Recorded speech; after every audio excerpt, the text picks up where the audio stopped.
Recorded live from Stockton, California, this is Jammin' with the Best. We're back, episode 99. One away. Yeah. One away. Yeah, what are we doing? I think we're going live. All right. Fuck it. We'll do it live. Yeah, just try it. See if we can do it. Big extravaganza. We'll hype it up this week. Yeah, why not? Yeah. It's something fun to do. Maybe We get made someone it. on. Triple digits. Yeah, dude. It's crazy.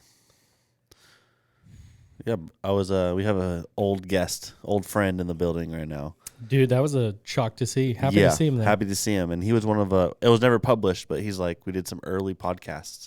The very first, yeah. Like trying it out, and he was one of them, so. We did that on your iPhone, I think. Yeah, my old phone. I hope I saved those. I think they're in my cloud storage, but I'm not sure. Yeah, that first episode was basically like a screw it. We're going to just set up a camera and kind of record, and we'll see what happens. Yeah, definitely not released. Some cool stuff. I'd honestly be curious to see what we actually talked about. I know we did blind disc testing and tried to guess. Tried to guess. It was cool. It was Jono, Brownie, me and you. Yeah. It was fun. So, yeah, Waco just happened. Yeah, man. Like one of the things, like probably a very minor takeaway for most, but is that they get like a north wind and a south wind. Like consistently, they get one each per weekend. Yep. I don't know how they keep ending up with that, but it happened again. It'd be nice for us to have any wind at Sure. OTB Open. I want one day with wind. Yeah. Yeah, it didn't really happen last year. I guess it got a little windier at one point. Which the players were happy because they had just come from Kansas and DDO. That's true. And were kind of, like frustrated by how much wind was happening on tour. Yeah, we definitely don't have that much wind, like not Kansas wind. I mean, it can be, but that's a different level. Yeah. It's pretty constant out there. Mm-hmm. But yeah, Waco. I mean, Valerie Mondujano. Slade. Killing it. Yep. That was cool to see. Easy to root for. Mm-hmm. And with Mason walking around with her. That shot on 17 was sick. That was so good. Mm-hmm. Like she let go, and I'm like, man, I hope that flips, and it just rode perfectly, landed, and just kind of curled around, and it was like basically a worry-free 10-footer. Yeah, I thought it was like when I landed, like that's 15 feet. That's perfect. And Kristen was putting for I think single or double bogey from like outside of her range. Yeah. And it felt like at that point it was pretty much over, and it was. Yeah, that's my favorite hole in the course too. Mm-hmm. 17's amazing. It's awesome. I think when they did like the Pro Tour, pick your favorite hole 1, hole 2, hole 3, etc. Like that had to have won 17. I don't remember. I don't know. I can't think of I'm pretty bad at it a lot of times. Like thinking about which holes are great. Sure, that's a real tough hole to beat. I'm hard pressed to figure out a hole 17 that's better. Our green's pretty cool. Ooh, yeah, like right, our hole. Our hole 17's pretty cool. Like 4 miles from here. Our 17 is really nice, but I would give Waco the edge. Yeah, that hole's like elite. Mm-hmm. Like one of the best holes in the world, I feel like. Yeah. That shot that Paul threw, was it round 1 or 2? Round 2, where he cut the corner. Cut the corner, yeah. I got threw a little high, hit some branches and kicked right. On the drive, yeah. Yeah, and then they were like, oh, was he like going to cut the corner? And he threw it hella high. Yep. And I was like, ooh, does this have enough highs there? And it's perfect. Spiked in. Yeah, Paul taking it down. Our boy Luke holding his own. Shredding.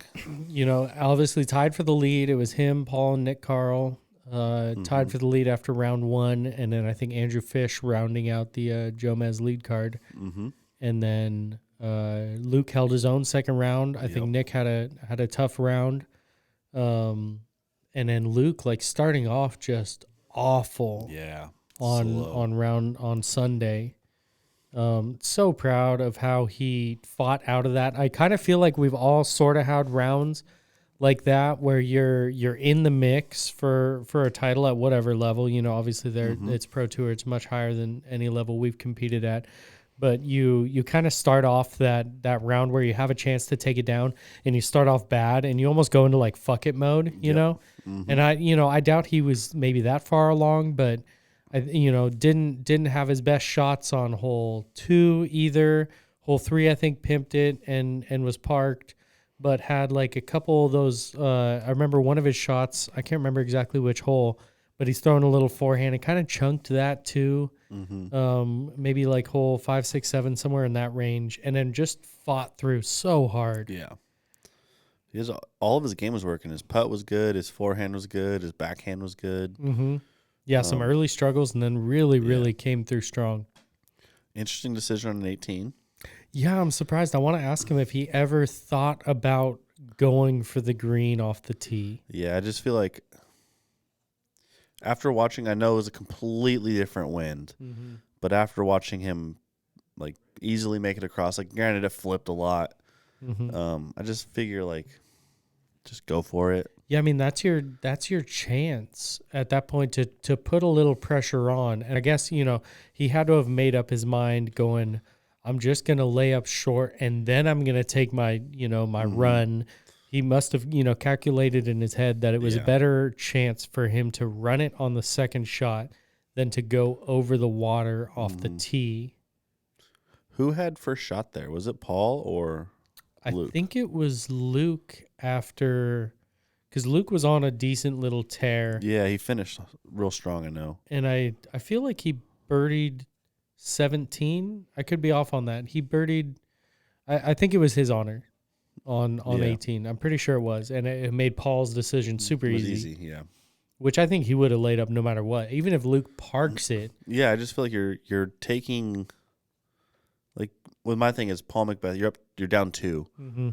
Like, are you really, is Paul really going to take like a 4 or 5 on this hole? No, I mean, at that point, par wins it. You walk into that hole knowing that. Unless Luke aces it, par wins it. And as soon as Luke lays up, bogey wins it. So, for the most part. I feel like you're almost playing for Paul to get a 5 if you lay up. Sure. Also, like, Luke maybe on tee of 18, maybe was like, I'm happy with second. But he is 4 strokes up, I think, right? Yeah. 3 or 4? It was like off second. I would love to ask him. Yeah. And maybe it's was hard to question. Like, and also I've never played that hole in that wind. Yeah. Like maybe he just couldn't get it there. Even I honestly would feel like going on that right side and crossing the water on your tee shot, even if you're 100 short, is better than laying up left. Yeah. But I don't know that for a fact, but Luke's obviously better than us. I think he's proved that in the last 3 weeks. Yeah, number 1 player in the points tour or the points right now. That's so cool.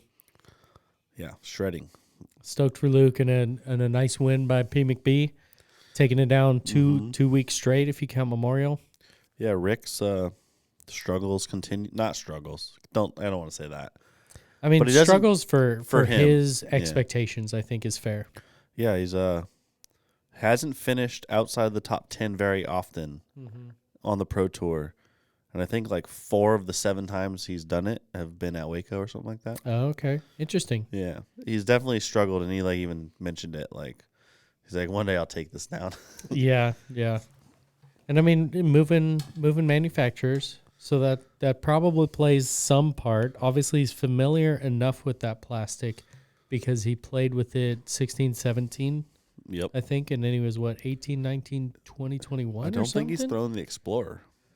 Interesting. He's thrown the Evader. Okay. That's a little beefier, right? I think so. Yeah.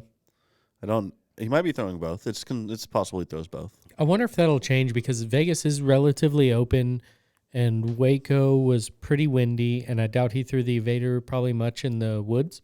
Be curious to see how the bag evolves. Yeah. I want to see. I don't know if he hasn't in the bag out yet. I should look. Well, I told Greg, who's our guy on the road, that Luke needs to do an in the bag ASAP. Yep. I said I would love to have it on our channel, but if not, like he should do it as soon as possible. Like, there's tons of hype. Luke finished tied for 4th and then solo 2nd. And there's tons of hype around Prodigy right now also. Sure. New disc coming out left and right. Yeah, Falcor, Reverb. People are bagging the distortion. Gannon coming off the hot, finish at Dude, Prodigy Vegas. Rolling right now. Yeah. Yeah, Kev shooting well. Taking down the Skins in a big way. Oh, yeah. Thought people were going to ace. They came close. He smashed Cage on 14. Yeah, I think it is 14, the forehand. Right before the horse corral. Yeah, and Paul's like, if you would have wedgied, that would have counted. It's true. He hit Cage hard. There's gonna be some weird thing that happens. Dude, it might be. I'm calling it right now. It's probably like a slop ace off a tree that gets 10K. Yeah. Roller ace. That would be insane. OTB Open ace would be crazy.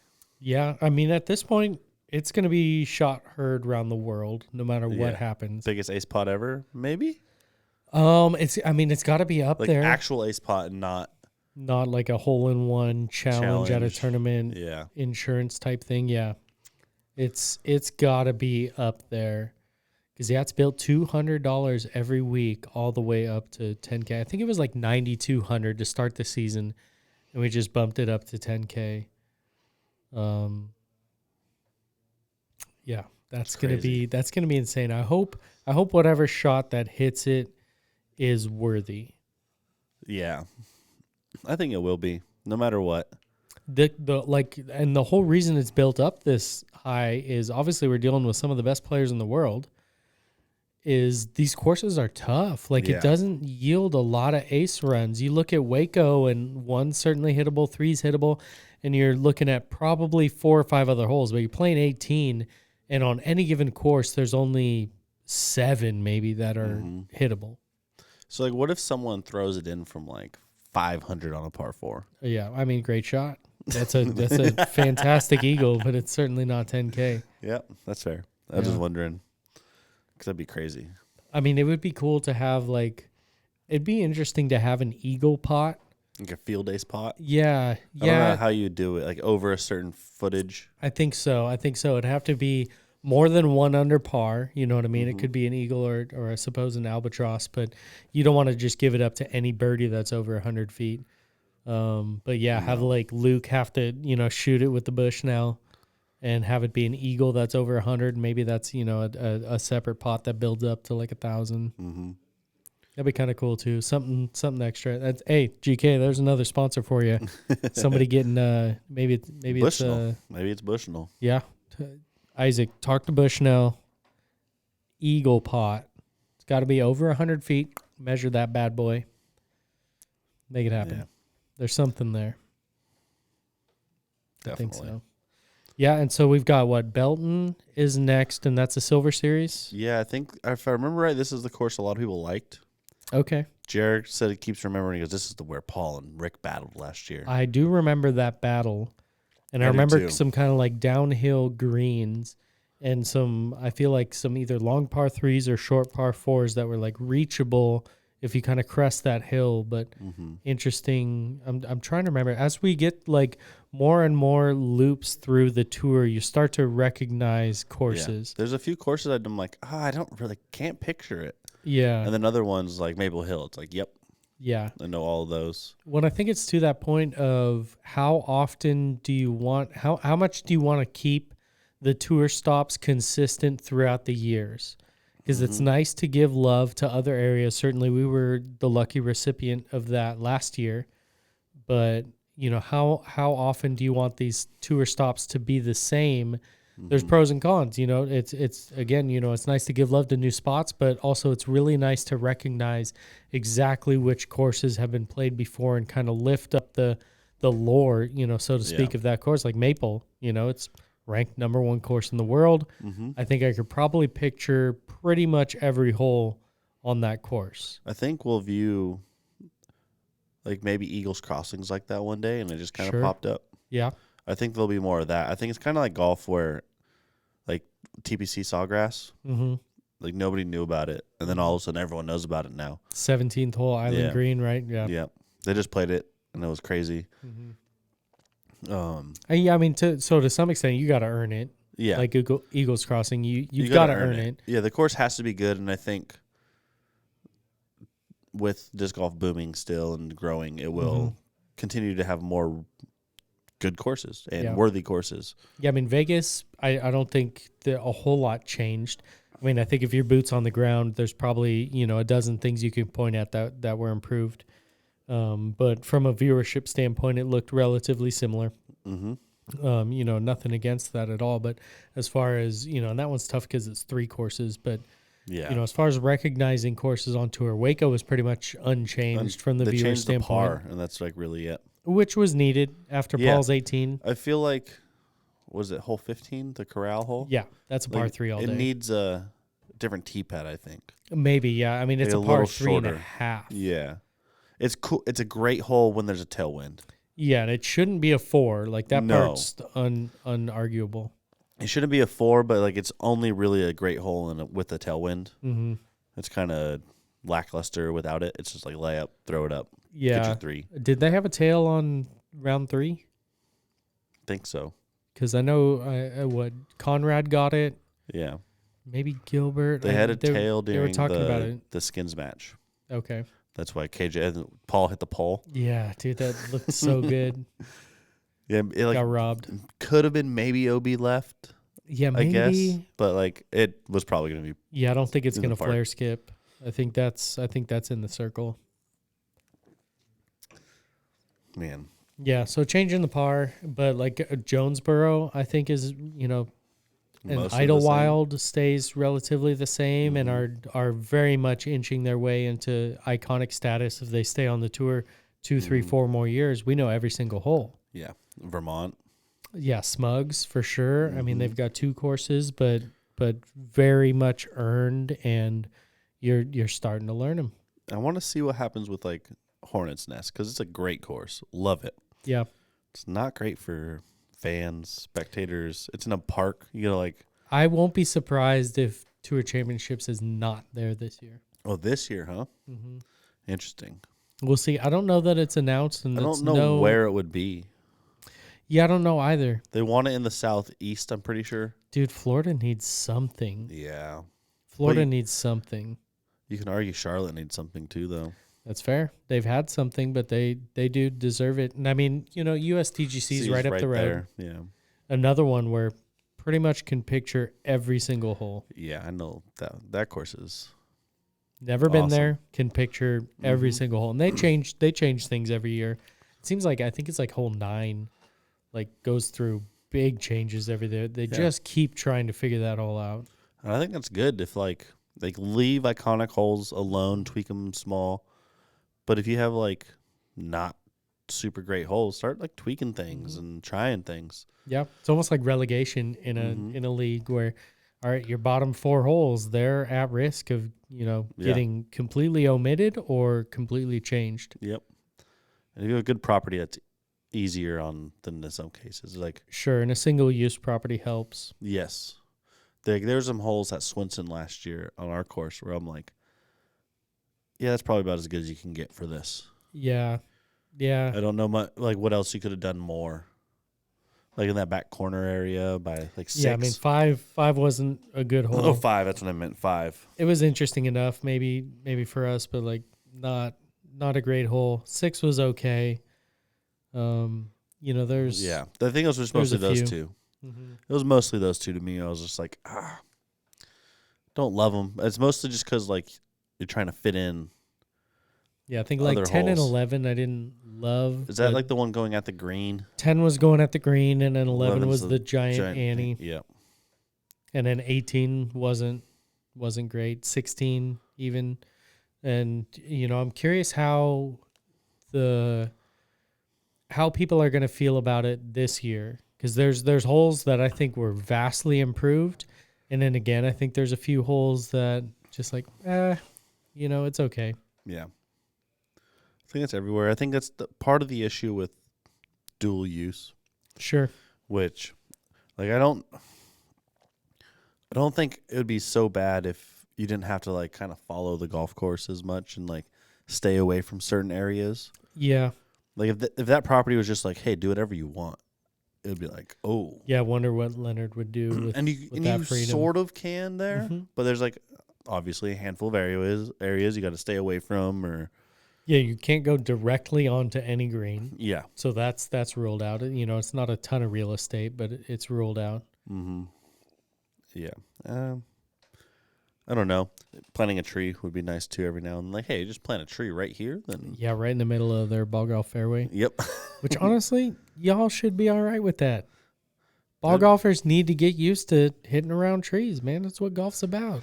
Preaching to the choir here. If you're listening, you're a disc golfer. Trees in the fairway is a good thing. Golf's so hard though. Yeah, so I suck without trees. I know.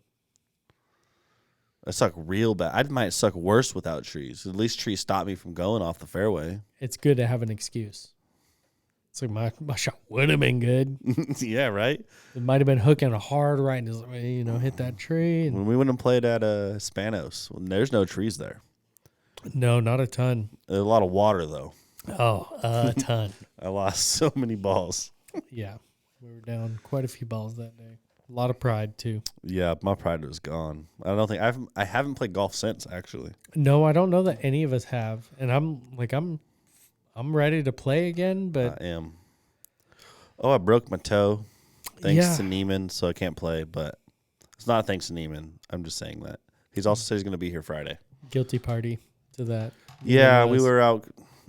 Had a couple too many of these beers here. It was Can actually happen. pre-gaming, so it wasn't even that late.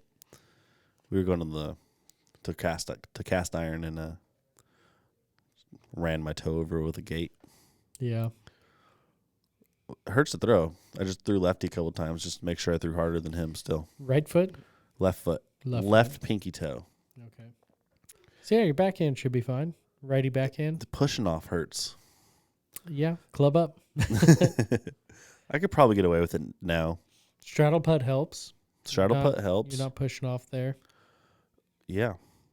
Oh, dude, that video was pretty cool. I watched it again. The Paul putting video. I don't know who did it. I should know the guy's name. I'll look it up. Yeah, that was cool. He used damn it, what program was that? Yeah, that I Gimby? don't know. Gimby, That maybe? sounds right. I think it's basically a free version of Photoshop. Yeah, the video is called Paul Macbeth Disc Golf Putting. It's by Bon Wood, CONBON Wood, WOULD.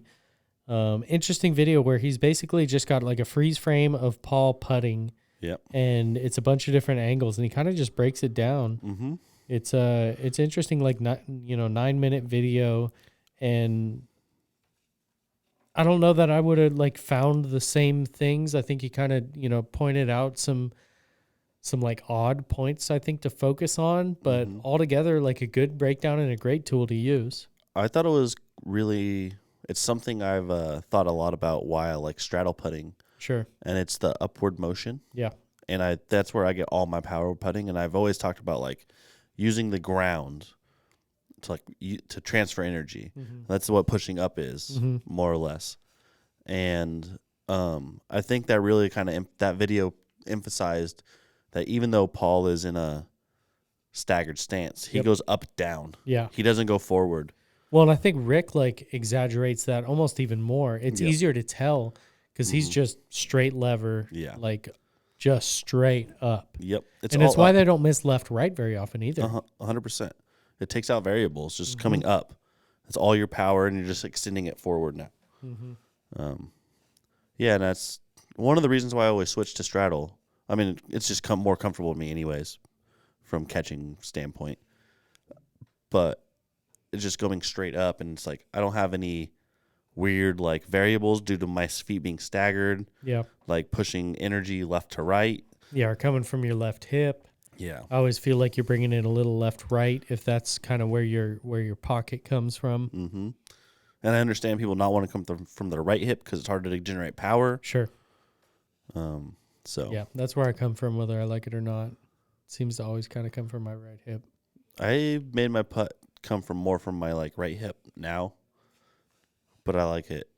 It's mostly because of wind. Wind made me do that. I can Yeah. spin it a little bit more. Definitely need to spin it in the wind out here Yeah, for sure. wind made me a better putter overall. I think putting in the wind is important. Yeah, interesting video breakdown though. Yeah, I like the style of breaking down how the limbs are, what they're all doing. Even if you're just noticing where they are, even if you don't know why they're doing it, and just then like the more you notice things, you can kind of start noticing patterns. And the fact that he broke it down at all and started there. One of the interesting things to me was like how much his left shoulder moved compared to his right shoulder. Okay. Like it was up and like back. Yeah. And his right shoulder didn't really move a ton. It kind of just stayed there, and his arm did the work. Mm-hmm. Almost using that twist Yep. to kind of go forward. Mm-hmm. Yeah, the putting's interesting. There's a lot more mechanics involved than one would think. Sure. And I'm a fan. Someone like putting to me is almost all mental, Mm-hmm. but there's like 14 different ways to putt, probably more, maybe less. I'm just guessing. That's just a there's number like I threw out there. but yeah. That's just a number I threw out there. There's a lot of ways to putt. Yep. In each way of putting, there are mechanics that will make you more comfortable and therefore more confident. Yeah. Type of a thing. I just want the simplest, most repeatable motion and something that won't break down when like the pressure is on and I don't know the best way to describe it, but basically a very simple, repeatable Foolproof. motion. Yeah. Like dummy almost. Not dummy, but like when you can just throw a hyzer, Yeah. it's the same thing. Like kind of just put this putt in. Yeah. Yeah, I feel it. I'm very happy with my putt right now. I feel good with that. It's just, dude, putting so much confidence, and I will no stand by it. And I don't believe that you should just go putt with no purpose. No, not at all. Like you should putt with mechanics and stuff, but like you're putting with mechanics in order to build your confidence is kind of There's my like take on two types of putting practice that I'll do, and one is like laboratory. I'm trying to figure something out, and I'm trying different things and trying to get that repetition. And then two is simulating pressure. Once I feel good about my form and exactly kind of what my thought process is and how I want it to look and how I want it to feel, then I'm just simulating pressure and I'm getting reps then. I will add another one. Just pure reps, period. Sure. Because I'll do both of those things. Like I'll simulate pressure, do different like types of drills and things. I will definitely tweak things and just putt and yeah, I think mess that's with the things. first level is tweaking it and seeing what feels comfortable, testing out different things that you've either seen or you've thought about. And then kind of once I'm settled in on how my putt should feel like that day or that moment, I will like just get pure reps doing that. Yeah. Like as many as I can. And then I will putt for pressure after that. Yeah. My putting routine is kind of like normally 3 different things. Mm-hmm.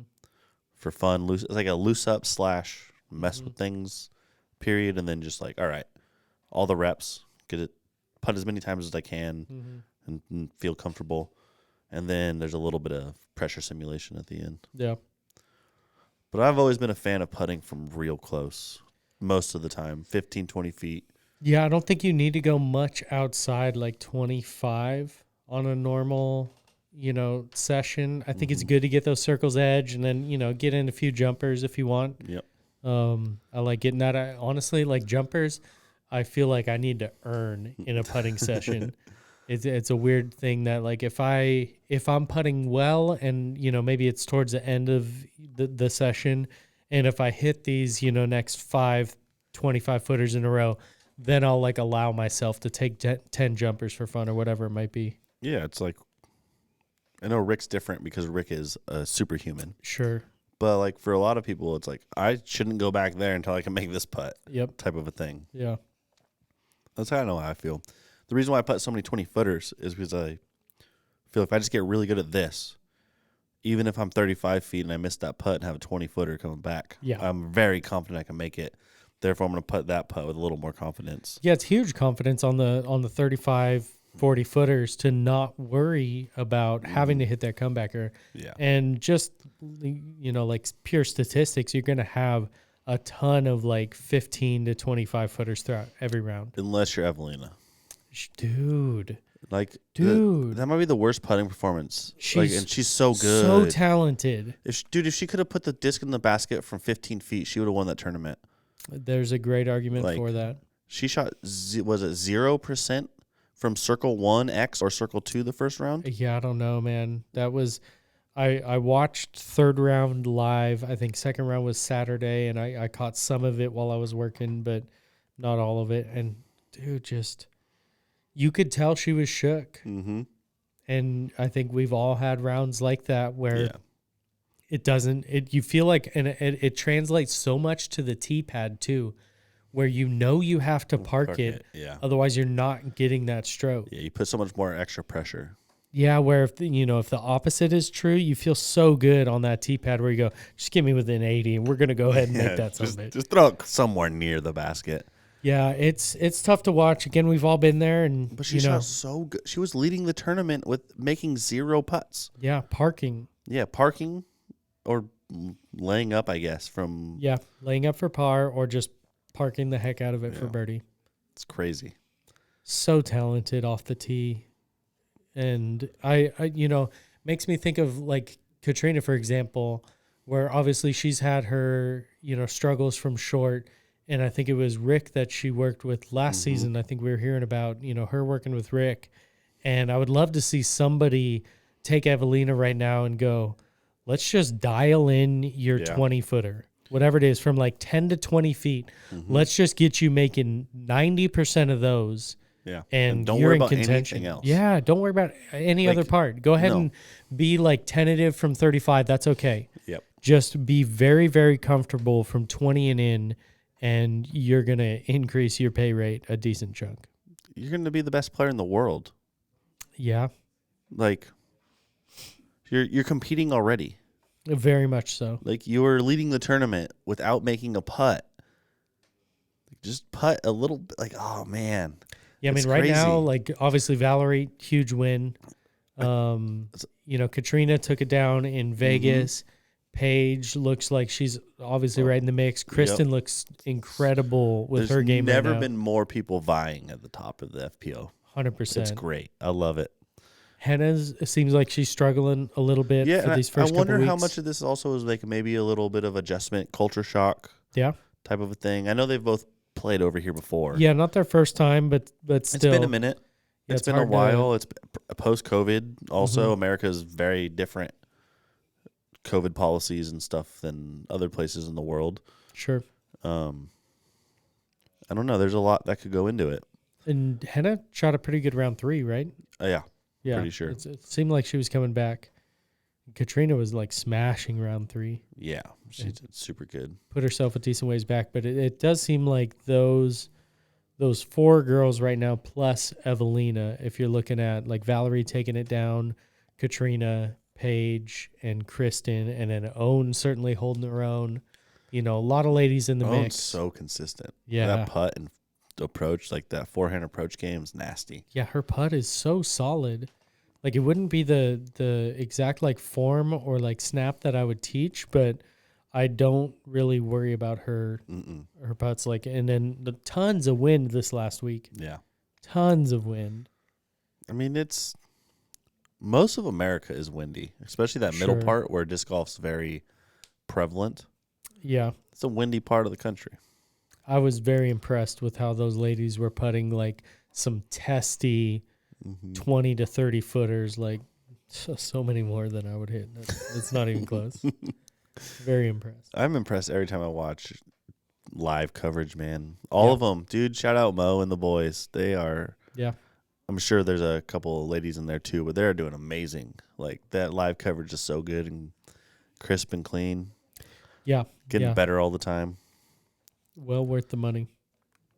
Yeah, I'm in for it. Can we talk about Paul Macbeth on Skins talking about how he got his bag stolen? Or no, not his bag stolen, but he left his bag in Waco. Yeah. And then, so he was in Waco pre-Memorial. Yep. Probably during Vegas, essentially. Yep. Drove or flew to Arizona and realized he didn't have his disc golf bag. Oops. Used all new discs. Don't matter. Best player in the world. Let's go. And shot 1108, I think was the unofficial rated. That was the rating. Early unofficial. So, Alex Lyon. Is that not the first, that's not the first time he's had to play with a different bag at Memorial, right? I'm pretty sure, he got his bag stolen there once. Yeah, I don't know, 4 or 5 years ago. Someone did. I don't know if it was him, but I feel like it was him. I feel like it was him. Yeah. And then I think it was at Worlds when I was there in Utah last year, and he hit up Jeff Corns and he says, I can't get into my car right now. I might need to use your bag at Worlds. Ended up, I think, being able to get into his car, but might need to use your bag. Yeah, that's pretty funny. Apparently, it ain't no thing to just use whatever discs. I'd feel pretty confident if I got to throw in the field beforehand. Yeah, and I would. like if I was just able to use the same molds. I feel like if I grabbed your bag, I'd figure it out in the field before a tournament just fine. Yeah. I think the issue is like someone else's bag that I'm not familiar with, that it's not as similar. Mm-hmm. Maybe Paul and Corns have similar bags. Sure. I mean, obviously same brand. I wonder too, like how new most of the discs in his bag are. Simon says he throws all brand new discs. Yeah, so at that point, like give me any, brand new set of discs and I'm probably okay. Yeah. He likes his disc. He said he likes his disc easy to replace. Yeah, let me get like 2 throws on every disc and I'm probably like good enough. Yeah, you can kind of figure out a disc. I definitely figure out a disc a little bit more with more throws. Yeah. But it's the interesting part is when discs start breaking in. Mm-hmm. And then you got a disc that does something a little bit different than other discs that you can't just like very easily replace. Yeah, I lost my money destroyer before the round at the doubles tournament on Saturday. Ooh. Threw it in the fairway. It's just tall grass. Lost it. Like it was in the fairway and we never found it. Damn. Yeah, missed it a decent amount. I didn't realize how vulnerable that spot was. I have like my DD3 that's a little flippy, and then a beefy destroyer. Nothing really in between. And so I did miss it, but I was testing out 4 different destroyers today before the round, and it was like 2 throws on each. And I go, I think I have a good enough like expectation now of what these are gonna do. Yeah, I think especially with like a mold like the destroyer where you've thrown, I don't know, you've thrown 1,000 different destroyers probably. Yeah, I mean that's high, but I've but thrown a destroyer 1,000 times at least. So yeah. Oh, easily. But I'm like, Yeah. You've probably thrown 100 different destroyers since I've known you. Yeah, 100's fair. And then like, I don't know. I feel like I've thrown a lot of different destroyers, and I've not thrown as many destroyers as you. It's kind of my feeling on it. Sure. Yeah, I mean, I got 1 backhand on each, and then 1 forehand on each. I think I ended up with 2 forehands and 1 backhand on each of the 4, and just picked out 2. And like, yeah, these will work. One was like decently flippy, and I go, you know what? I think I kind of need this. And then one of like the other 3 were kind of all somewhat neutral. Yep. And just picked out 1. Nice. Like, yeah, this felt fine and flew fine. So let's roll. It's a good place to be when you got a bunch of them that are like, yep, I can use any of these. Almost lost one of them, too. I threw like kind of in the short grass, and I threw 8 discs on hole 2. I threw 4 from the tee pad, just kind of warming up the forehand, and I stepped like 30, 40 feet behind the tee pad so that it was actually destroyer distance, and threw 4 more. And I was like, shit, I got to find 8 discs right now. Get some vitamins and a little bit of beer in me. It's going to take a second to find them. Yeah.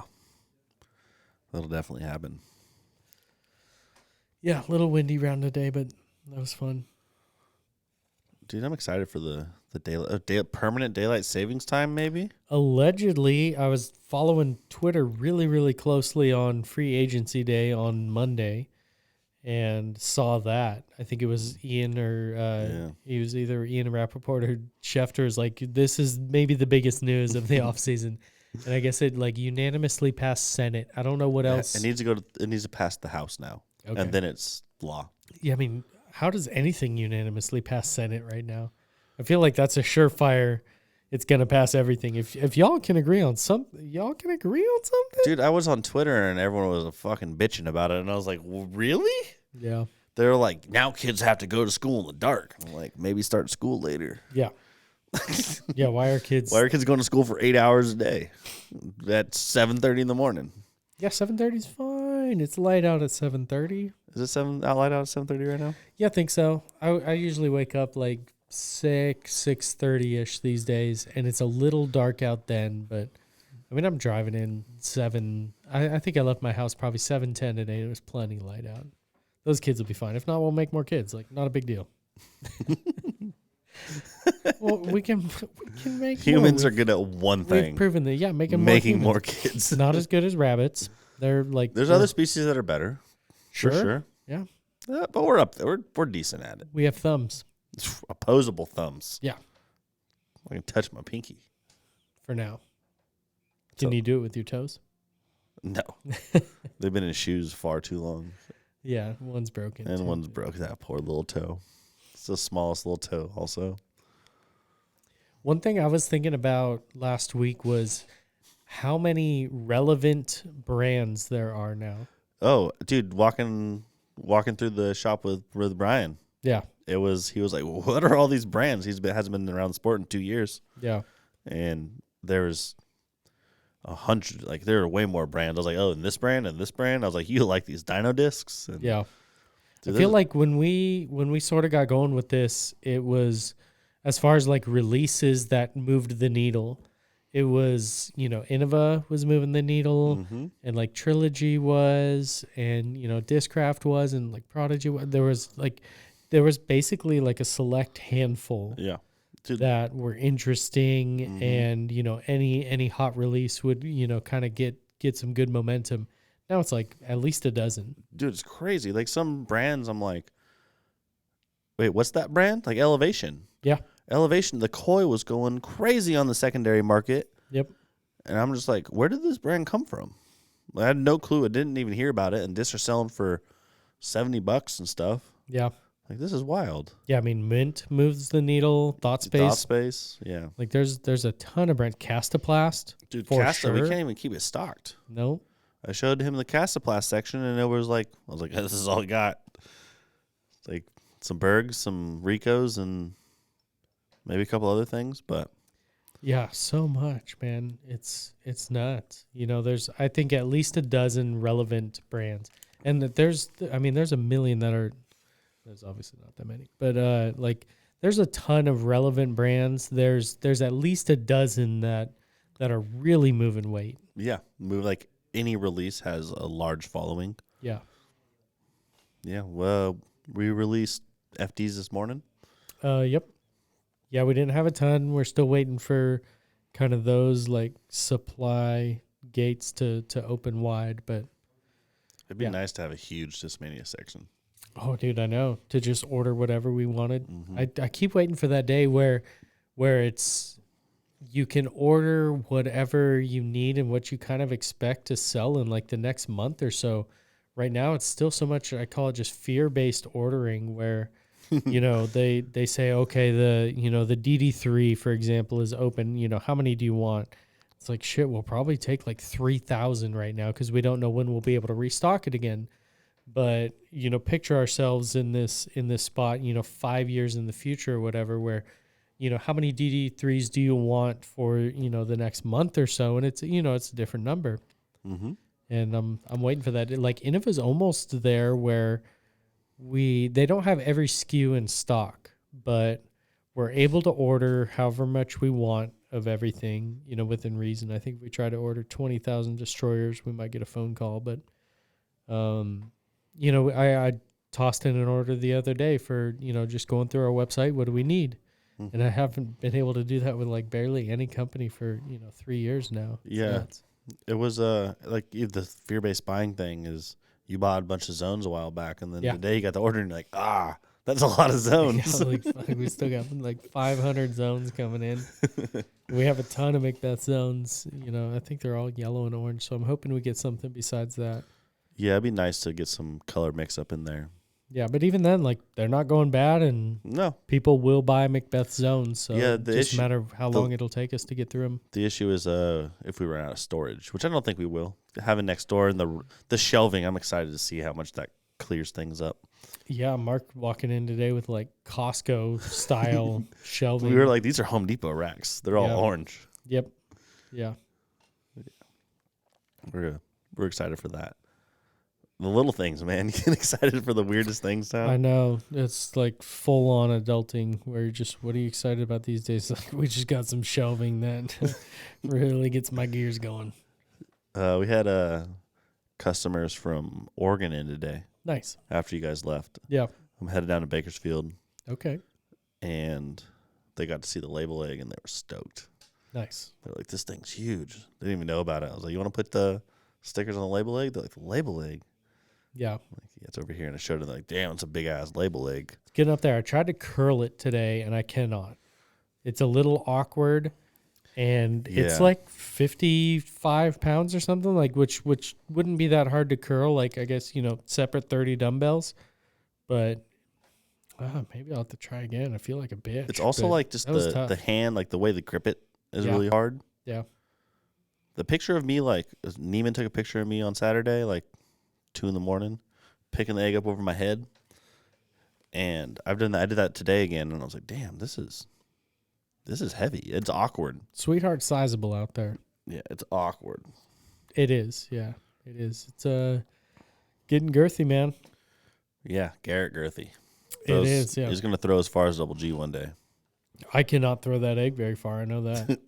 Dude, I remember we were talking about the other day when we used to throw it in the parking lot over our head. Yep. See how far we could throw it. Yeah, it was probably like 25, 30 pounds at that point. Like it was heavy. Dude, we need to get the strongman. We got to find a local strongman or something to do a couple things. Right now, we could do it to throw the keg, like a keg throw. Sure. But like long term, be like come back every year and do something like slightly different, maybe. Dude, keg throw is so perfect because it's just the egg throw. The egg throw, yeah. It plays. But then really we can well. use it as like an atlas, and like when it's atlas so big, like Yep. can you lift this up here? Yeah. Can you do this? Yeah. Can you lift some other things too while you're here? It's like we could use this. Move that couch over there. Put them to work. Oh man, Kyle, you hear that? You got to get buff so you can keg throw this. Just flex. About to bust out of that Thought Space jersey for sure. Ooh, yeah, go buy a Thought Space jersey. We only have all of them left, actually. All the colors. Yeah, different sizes. I think we're finally selling out of a handful of different Mediums. sizes. Mediums of, I'm going to guess like the ice and The Starry Night Starry for sure. Night for sure. Yeah, just ordered some more Thought Space jerseys for Zoe Andyke, Eric Oakley, and Matt Bell. Ooh, Infinite ones? Just through Thought Space. Space specifically. I would bet Infinite yeah. is selling at least a couple. They of are them. all Thought Space sponsored, so it makes sense. Yeah, Zoe's is dope. I like Zoe's.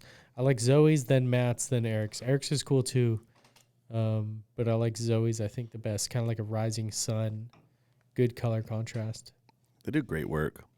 Yeah, they do. Speaking of doing great work, Main Disc Art. Ooh, so good. Yeah, we made a little YouTube video. You can check it out. I don't know how they're selling. I haven't checked. We only got 10 of them in. They are a little bit pricey because they're so very good. expensive. They are such good artwork, though. Like, it's a piece of art to me. Yeah.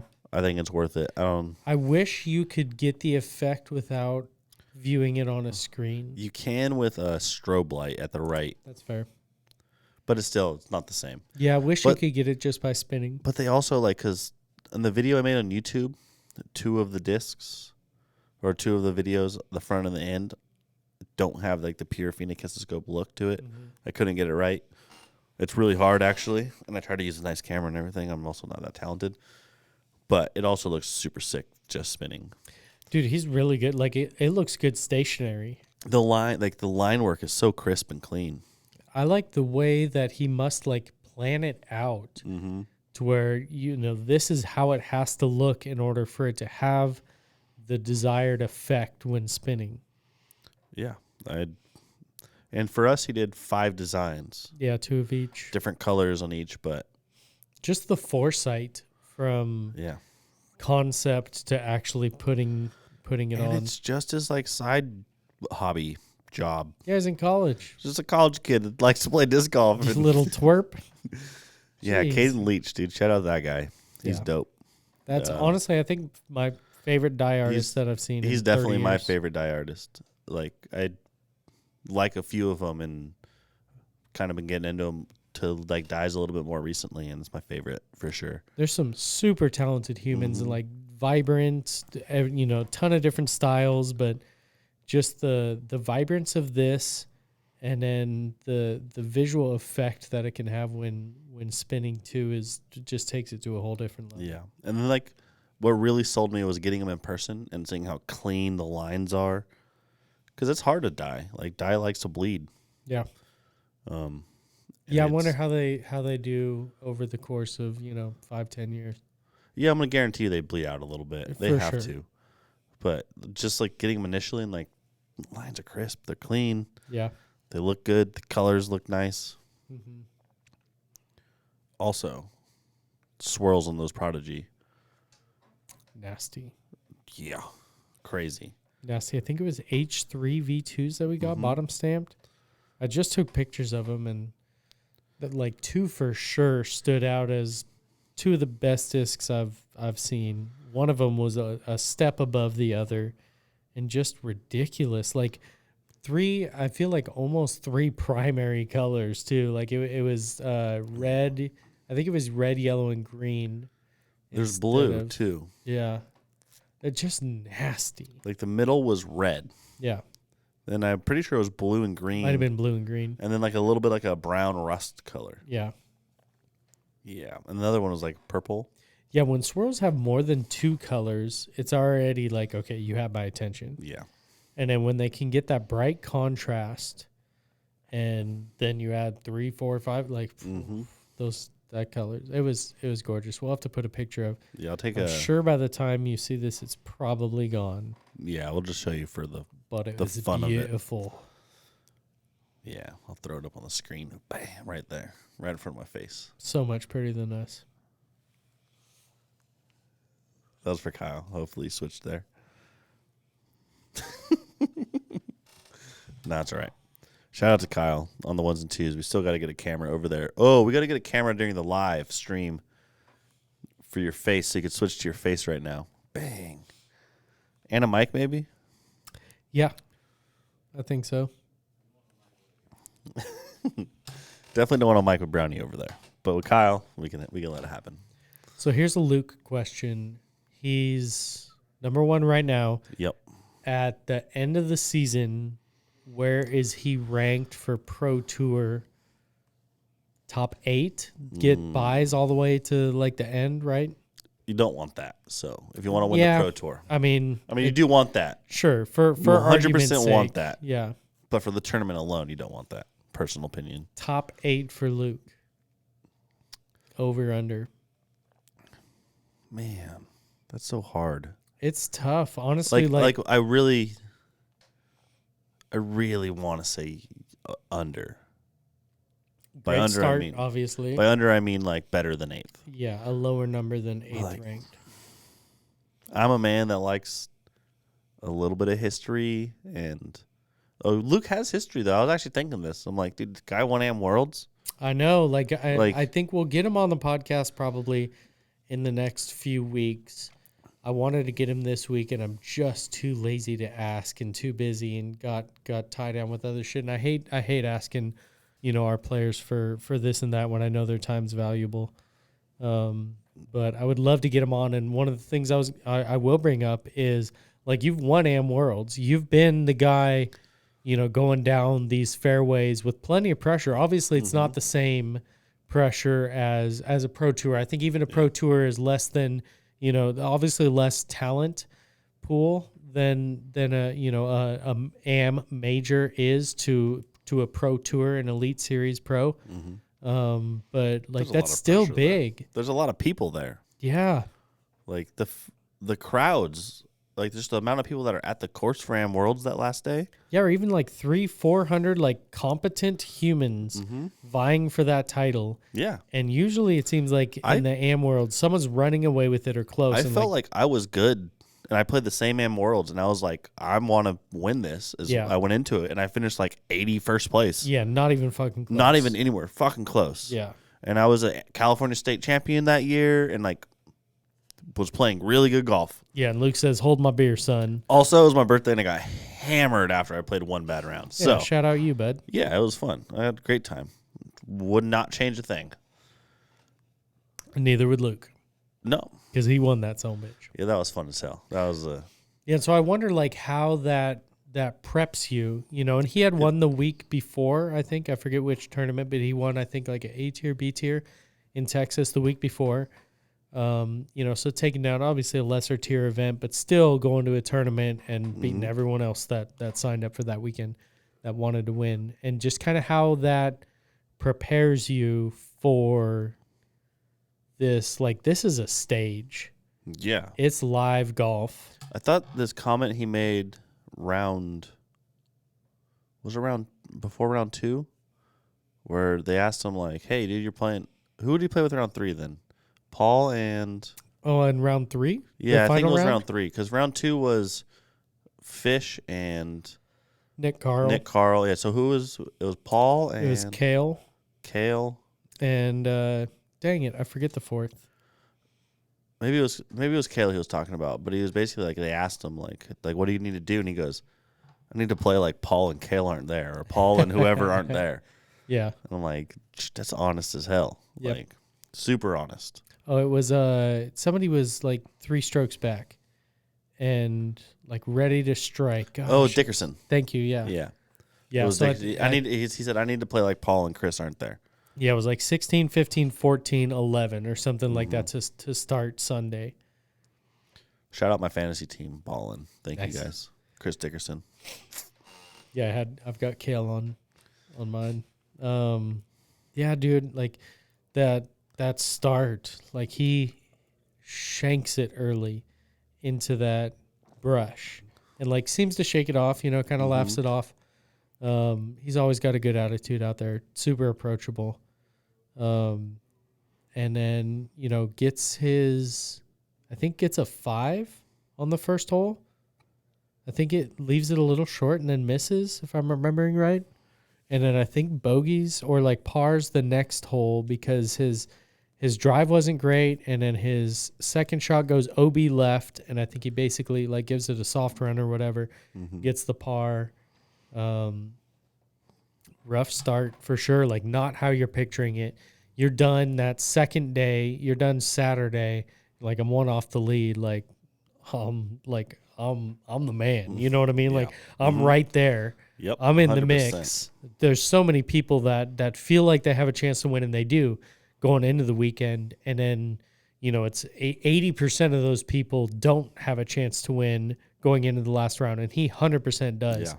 And then to have that, balloon be deflated completely in the first couple holes by just going, 3 or 4 strokes worse than you can shoot, than your ceiling is. To be able to come back from that was impressive. Yeah. It was at one point they said there were 12 people vying for second. Yeah. And there was only like 4 or 5 holes left. Yeah. And then all of a sudden it was like, oh no, there's only one person in second. Yeah, Luke and I think it was Chris and Kale were all in the mix, and they had more holes to play. And once you start birdieing those holes, everybody else kind of ends Falls up dropping out. Yeah, he's balling right now though, man. Everything looks so good. He throws like so upright. Yeah. And it's one of the things that like is hard for me to always wrap my head around, because it doesn't necessarily like. One thing you're kind of drilled in as an athlete is like you gotta like bend your knees and stuff a little bit, and like he definitely has his knees bent, but he's just so much more upright than like Paul. Paul throws from real low, and it's like it's just very different looking to me.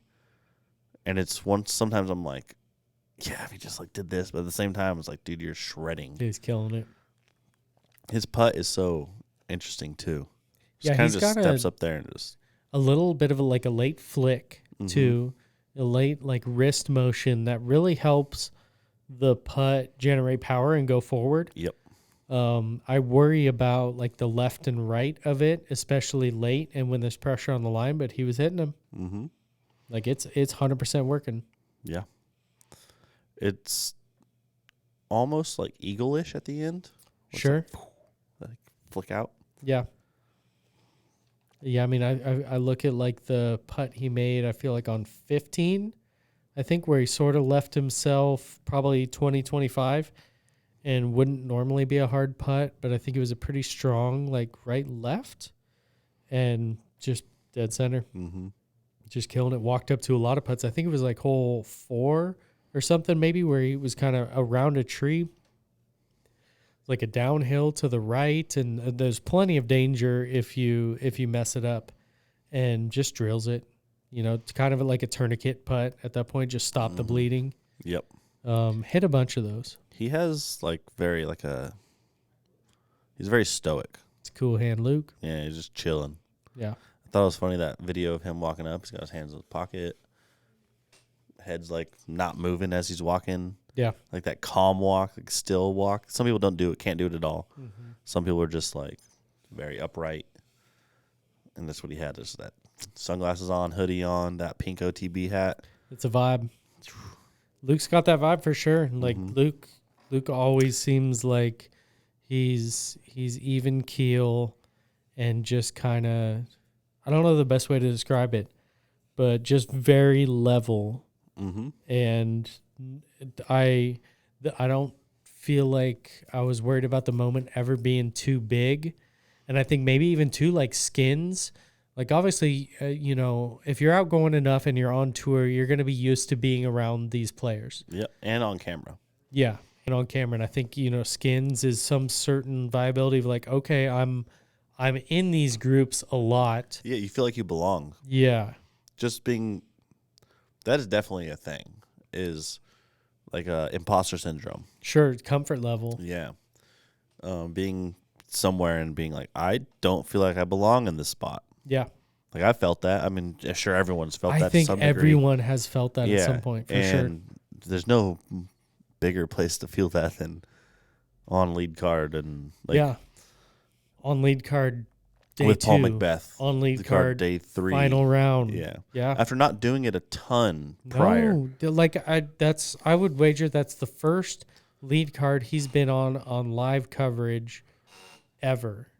Not at Vegas? Was he not on lead card at Vegas? I don't think so. I He was think on he was Chase or even Chase. I think it was Chase lit it up with on that final round. They were following him and Ezra. Oh, and yeah. I think Kay Jones was third That card. was the OTB card. Yeah. They were all on fire. Yep. Yeah. And so, I don't think he was on lead card at all there. I think Calvin was on lead and kind of dropped off. Gannon held his own. But, and I don't know that at any point in the last few years he had made it. No, not that I remember. And so, like, that Saturday was really the first time I think he was probably in that position of, like, and I don't even think he had been on, like, a feature card for, like, round 1. No, I don't think so either. And that, that to ascent, to some extent is not even earned. You know what I mean? I think it's earned based on like popularity and such, or even just demographics and being the local like vote in.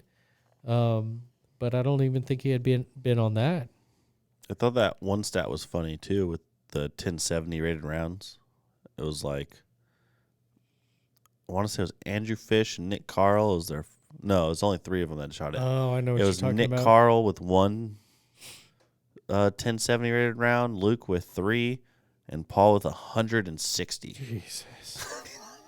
I think, we were talking about the shop, and like, I don't think any of us at the shop have ever hit 1070. No, never come close. I never hit 1040. Yeah, and I don't think I've hit 1030 actually. I don't think we ever will. Nope. Sadly, I think we maybe have the skill. Like that might be arguable. I feel like the peak of our play is like 1065. Sure. 1070 maybe on a good day. To have at least a current skill. For Paul to have that many tens. I mean, I guess you're freaking 1050 something at one point. He was 1060 at some point. So like that's your average. Yeah. Your average, Paul, is so much better than 99.9% of golfers will ever shoot. Bro, he beat us at doubles. Yeah. And we played good. He earned that dub. That was crazy. We played great. We played good, though. Yeah, no, we played good. We left a few out there, but that's golf. Yeah, and Paul didn't leave. I mean, he'd say he left a few out there, I'm sure. He left... he was 15 on 18. 3. He left 3 out there. And I think what next best was like Brody playing Cali at like 10. Mm-hmm. Yeah, there's like with that one hole, I'm like, I don't even think I could get it. Which one? They throw like a force over. Yeah, I think like it's like Thunderbird 11 or type 12. something. Or I think we could. I think certainly in doubles, you give us like 5-6 cracks at it, and we're gonna birdie. Yeah, I can't even think about the shot. I'm throwing. Like, I threw like what I thought was an okay shot, and like still almost hit everything, Yeah. and then still was nowhere close. He's definitely got some home course knowledge. Like we were reading it blind. True, definitely blind. And he's dropped better rounds than we can ever shoot, like consistently there. Yeah, that guy's too good. Damn it, Paul. Best in the world. Best ever. I think we looked him right in the eye after that. It was just like, fuck you. Yeah. Like in the most complimentary way possible. Fuck you. He just looked at us and he was like, that's a good round. He almost had it. And like the way he said it, I just knew. I'm like, and also we had heard that he shot better. Yeah. We had gotten word that he had shot pretty well. And I think at that point we already had 2 pars through like 7. Mm-hmm. And we like almost birdied out at that point. Yeah. That course is cool. Interesting. Yeah, I'd play it again. It's one of those courses that makes me feel very uncomfortable off the tee pad a lot. Like, and right away. Like, ooh, I got to do something weird with the disc out of my hands. Tee pads are so important. The doubles tournament we played this Saturday, tee pads were awful. Awful, like slick, weird footing, and like mostly slick, all super temp on like DG, and then like rubber, like had little balls on it, like rubber mats that had little bumps. And in the morning it was wet, like slick, just pure slick. Sliding everywhere. And it got a little bit better late, but it was like either tee off from like gravel or tee off from this like rubber texture that you don't know. Every once in a while there was dirt or grass. It's like, oh, it was weird footing for sure. Yeah. I want to try the temp tee pads they put out at Swenson. Yeah, one on DG. It's both grass, but one on the gravel and then one on just wood. By grass, he means turf. Yeah, both turf. I'm curious. I feel like the DG is going to be the play. I think that's what they said they're going to do. Yeah, I think that's their default, but they want people to test. They want to drop it down, right? Yeah, I'm not sure. I don't know. It's definitely raised right now. I think they'll probably leave it raised. I think it's big enough. Jono was complaining about how it wasn't wide enough. He wanted to plant his toe at the front corner. He went birdie free today. I'm not worried about what he thinks. Not worried about his birdie free 3 that's over. Funny. Yeah, so they'll be back on this weekend. Yeah, that's the basically the SF. You'll see Neiman Saturday morning if you're here. But you won't I be will here. not be. No, I'm playing Merced. Oh. I got to get my 5. Oh, nice. I missed Winter Jam because of the ribs, so I got to get my 5 for that series. That's the only one I played. Yeah. Might be the only one I play. That's the only one I play. I think if I just basically show up for Merced and finals, I think I'll take the series and open. Dope. Yeah. Without. Then we'll have 3 of those in. Did Sammy win one? Yeah, I think he won you, one. Sammy all got one, right? Yeah. Hell yeah. Also got more second place trophies to burn. Yeah. Don't want to come home with that. We're having a bonfire if you want to bring your OTB or your second place trophies to OTB one day. Yeah. Bring it. 3rd place counts too. Yep. Anything not first, you can bring them here and we'll burn them as long as they're wooden, wood-like. Bring your wood. We'll burn it. Yeah. Bring your peg leg. Sweet. Well, folks, we will see you next week. Episode 100. The big 100. It's coming. We're going to get Kyle on the mics in front of the cameras maybe. We're going to do it live with an asterisk. I think there's some stuff we got to figure out. And I say we, knowing that I will have no part in trying to figure that out. It'll be me and Kyle. Yep. A little bit of Duclo. It's I think it'll be an easy transition. We just gotta switch our software around. Not even switch our software around a little bit. Just do some things and click some other buttons. There's going to be some software. There's going to be some hardware. There's going to be some malware. There's gonna be some vitamins. Yeah. But we're going to do it for you. Yep. Because we love you. We do. Bye, folks. Bye, friends.